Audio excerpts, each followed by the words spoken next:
Underground golden swimming pool. Tezpur नाम के गांव में मानिकचंद नाम का एक धनवान रहता था। उसने गलत तरीके से बेईमानी करके करोड़ों रुपए जमा किया था। एक बार इनकम टैक्स ऑफिसर उसके घर की तलाशी के लिए आए। उन्होंने सारे घर की तलाशी ली, पर उनके हाथ कुछ भी नहीं लगा।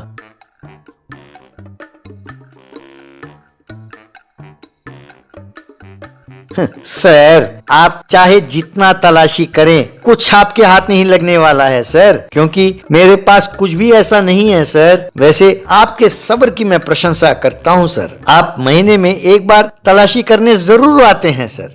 चाय कॉफी लेंगे? मिस्टर मानिकचंद, हर बार तुम बड़ी होशियारी से बच जाते हो, पर 100 सुनार की तो एक लुहार की। कभी ना कभी तुम्हारा पाप का घड़ा भरेगा और तब तुम नहीं बचोगे। वो चाय कॉफी तुम ही पी लो। Officers, come on, let's go. यूं सब वहां से चले गए। बाद में एक इनकम टैक्स का मुलाजिम ने मानिकचंद को फोन किया। मानिकचंद जी, हर बार रेड से पहले आपको मैं इंफॉर्मेशन देता हूँ, पर आप मेरे हिस्सा नहीं बढ़ा रहे हैं मानिकचंद जी। इस बार बढ़ा कर दूंगा, तुम चिंता ना करो। मुलाजिम, मानिकचंद जी, हर बार आपको इंफॉर्मेशन देने पर मेरे नौकरी खतरे में पड़ सकती है। वैसे आप इतने सारे पैसे उस घर में कितने दिन तक छिपा कर रखेंगे? किसी स्विस बैंक में रखेंगे तो अच्छा है ना सर, सोच लीजिए। वो सच कह रहा था। मेरी ये संपत्ति किसी ना किसी दिन उनके हाथ लग सकती है, पर ऐसा नहीं होना चाहिए। वो स्विस बैंक का चक्कर मैं जानता नहीं, ऊपर से मीडिया को पता चला तो बस गए काम से। कुछ अनूठा सोचकर मेरे संपत्ति की रक्षा करनी होगी। इस तरह उसने अपने सारे जमा पूंजी को सोने में बदलकर घर के नीचे एक अंडरग्राउंड स्विमिंग पूल बनवाया। ऊपर 2 द्वार बनाकर उन पर डॉग हाउस का बोर्ड लगाया।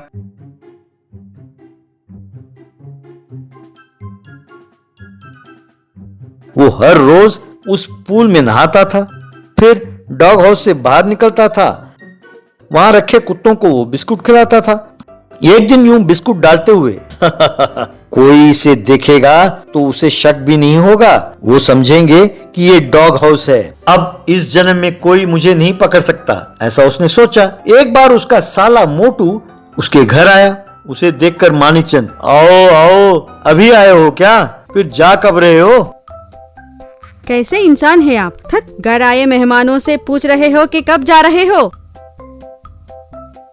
अब आने वाला साधारण व्यक्ति तो है नहीं, वो जहाँ रहेगा समस्या पैदा करेगा। इतना महान है ये।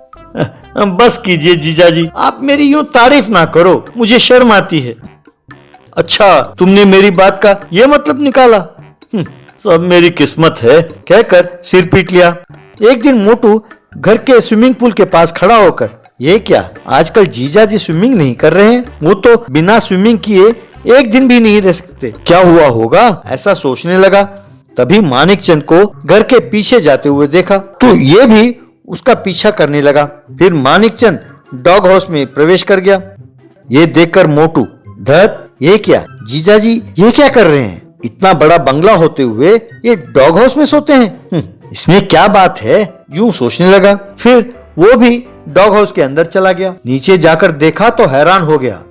बाप रे, गोल्डन स्विमिंग पूल, यानी जीजाजी हर रोज यहाँ स्विमिंग करते हैं, इसीलिए उस पूल में नहीं जाते। इस पूल को मेरे फेसबुक पर डालूंगा तो सब जलेंगे।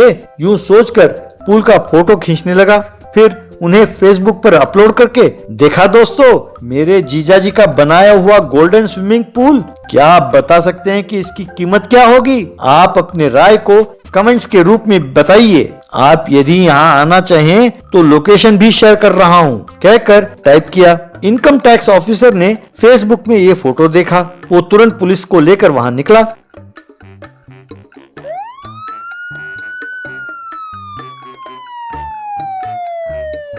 यूं वे सब उस डॉग हाउस में गए। नीचे जाकर देखा तो वहां उन्हें गोल्डन स्विमिंग पूल दिखाई दिया। उन्हें देखकर मानिकचंद चौंक गया। आइए सर आइए, मैंने ही स्विमिंग पूल का और जीजा जी का फोटो फेसबुक पर अपलोड किया था। क्यों सर, आपको ये स्विमिंग पूल इतना पसंद आया कि आप सब ड्यूटी के टाइम पर ड्यूटी छोड़कर यहाँ आ गए? तो सोचिए कि हमारा ये पूल कितना बढ़िया है। देखा जीजा जी अपने पूल की महानता। बस मानिकचंद को बात समझ में आ गई और वो गश खाकर गिर पड़ा। School life. एक दिन मोहन से उसकी पत्नी लक्ष्मी, ये क्या है, अब चलो चलो कहकर बहुत जल्दी मचा रहे हो। ऐसे भी क्या जल्दी है, वैसे हम जा कर रहे हैं। अरे हमारे बचपन के स्कूलमेट सब हम आज मिलने वाले हैं। उन्हें देखकर कई साल हो गए हैं। हम सब एक रेस्टोरेंट में मिलने वाले हैं। चलो चलो यूं। तीनों जोड़ियां उस रेस्टोरेंट के बाहर मिले। अरे तू रवि है ना? अरे तुम अब भी वैसे ही हो जैसे तुम बचपन में थे। 1980 में इंडिया ऑस्ट्रेलिया मैच देखते थे, याद है? तब तुम वो श्रीलता नाम की लड़की के पीछे भागते थे, याद है ना? ये उसे भूलेंगे कैसे? मुझसे शादी करने के बाद भी आज भी नींद में उसी के नाम का रट लगाते रहते हैं। कहाँ क्या बात करनी चाहिए, तूने अभी तक नहीं सीखा यार, इडियट। अरे रमेश तू कैसा है यार? बचपन में आम के लिए दीवार चढ़ते थे, याद है? फ्लैशबैक में बचपन में एक के ऊपर एक दीवार पर चढ़कर रमेश आम तोड़ने ही वाला था कि दीवार के दूसरी ओर से एक व्यक्ति ने रमेश के सिर पर एक डंडा मारा। उस डंडे की मार की निशानी अभी तक मिटा क्यों नहीं यार? क्या तुम्हारे माथे पर जो डंडे की निशानी है वो ये है? पर तुम तो कहते थे कि किसी दोस्त को एक्सीडेंट से बचाते हुए ये चोट तुम्हारे सर पर लगी। ये सुनकर सब हंसने लगे। अरे बची कुची इज्जत को मिट्टी में मिला दिया यार तुम कमबख्तों ने। हमारे बचपन का स्कूल लाइफ पत्नियां जानती नहीं ना, उन्हें अपना फ्लैशबैक बताते हैं। चलो अंदर जाकर कुछ खाने के लिए ऑर्डर करते हैं। फ्लैशबैक में स्कूल में क्लास चल रहा था। रवि उठकर, सर मुझे एक डाउट पूछना है सर, क्या मैं पूछ सकता हूँ? अरे वाह, तुममें कितना बदलाव आया है। स्टूडेंट्स यूं उठकर सवाल पूछते हैं तो जानते हो टीचर्स को कितनी खुशी होती है। शाबाश, पूछो क्या पूछना है। सर जब एक टीचर एक ही सब्जेक्ट पढ़ाता है तो फिर स्टूडेंट सारे सब्जेक्ट कैसे सीख सकते हैं सर, बताइए। बस टीचर ने सिर पकड़ लिया। चुपचाप बैठ जाओ। सुनो, अब मैं एक सवाल पूछता हूँ, सोच समझकर जवाब देना। पानी में पत्थर डूब जाता है पर मेंढक तैरता है, बोलो क्यों? मोहन उठकर, ये तो सिंपल है सर, मेंढक तैरना जानती है पर पत्थर नहीं जानता।